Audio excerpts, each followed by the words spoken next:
जज साहब अपनी ही माँ को आश्रम में छोड़ आए। आश्रम में माँ पर नजर रख सके इसलिए उधर के चौकीदार से दोस्ती कर ली थी और कुछ पैसे दे दिए थे। जज ने चौकीदार को अपनी दिल की बात आंखों में आंसुओं के साथ बता दी कि घर में पत्नी है जो माँ के साथ बदतमीजी से पेश आती है और पत्नी के कहने पर दोनों बच्चों ने माँ से बात करनी ही बंद कर दी। माँ को अकेलापन लगने लगा और इन सब वजहों से दिन भर रोती, इसलिए उसे आश्रम छोड़ने के लिए आ गए। तो चौकीदार ने कहा, जज साहब आपके सामने सारे सबूत थे कि कौन सही और कौन गलत है, लेकिन अपनी ही माँ के साथ न्याय नहीं कर पाए तो औरों के साथ क्या न्याय करते होंगे आप। ये बात जज साहब के दिल को छुप गई। चौकीदार की इतनी सी बात का इतना असर हुआ कि 2 रात नींद नहीं आई, 2 दिन से खाना नहीं खाया और कोर्ट भी नहीं गए। ऐसा लग रहा था जैसे एक चौकीदार ने जज साहब की दुनिया हिला दी। जज साहब अपने घर में रूम से बाहर आए। दोनों बच्चे और पत्नी खाना लेकर इसी इंतजार में खड़े हैं कि कब खाना खाएंगे। तभी जज साहब ने एक कागज पत्नी को और 2 अलग कागज अपने बच्चों के हाथ में थमा दिए। कागज की एक लाइन पढ़ी तो पत्नी के हाथों में से थाली गिर गई। जज साहब बोले, मैं तुम्हें तलाक दे रहा हूं, और बच्चों से कहा, आज से मेरी सारी प्रॉपर्टी आप दोनों की, मुझे कुछ नहीं चाहिए। बच्चों ने उन्हें जबरदस्ती कुर्सी पर बिठाया, हाथ जोड़कर पैरों में गिरकर इन सबका कारण पूछा। आंखों में आंसुओं के सैलाब के साथ जज साहब बोले कि मैं मेरी 65 वर्ष की माँ को आश्रम छोड़ के आया हूँ, अनजान लोगों के भरोसे छोड़ के आया हूँ, और आप सब कारण पूछ रहे हैं। हम लोगों को शर्म आनी चाहिए। रोज मेरे कोर्ट से आने के बाद माँ रोती थी कि बेटा प्लीज मुझे ओल्ड एज होम में शिफ्ट कर दो।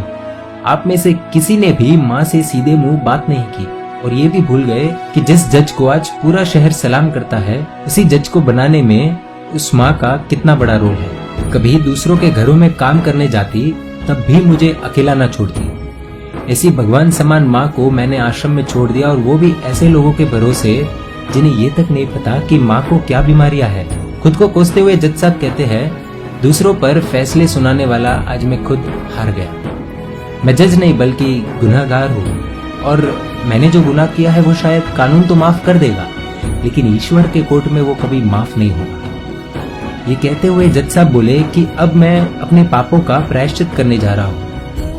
मैंने अपना सब कुछ आप लोगों को सौंप दिया है और अब अपनी माँ के साथ आश्रम में रहूंगा और उनकी सेवा करूंगा। पत्नी से जज साहब ने कहा कि याद रखना, आज तुमने उस माँ को आश्रम भिजवाया, तुम भी एक माँ हो, कल तुम्हें भी कोई आश्रम भेजेगी, तब तुम्हें मेरे इन शब्दों का अर्थ सही मायने में समझ आएगा।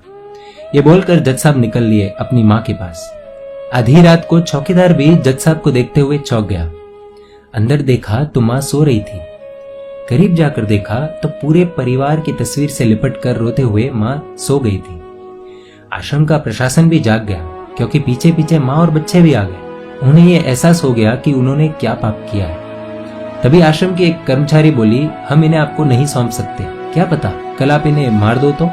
ये सुनते ही जज साहब की पत्नी को दिल में बहुत दर्द हुआ।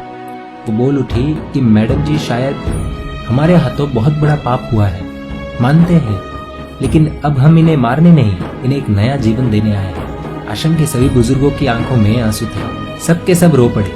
खुशी के आंसुओं के साथ माँ को घर ले आए। लेकिन वही आश्रम में अनेक आंखें ऐसी थी जो किसी ना किसी का इंतजार कर रही थी। दोस्तों, इस कहानी का उद्देश्य तो आप सब समझ गए होंगे, इसलिए शेयर कीजिए और हर घर तक इस कहानी को पहुंचाइए, क्योंकि माँ तो माँ होती है। सब होगा तुम्हारे पास पर सुकून नहीं होगा। सुकून सिर्फ माँ के आंचल में होता है।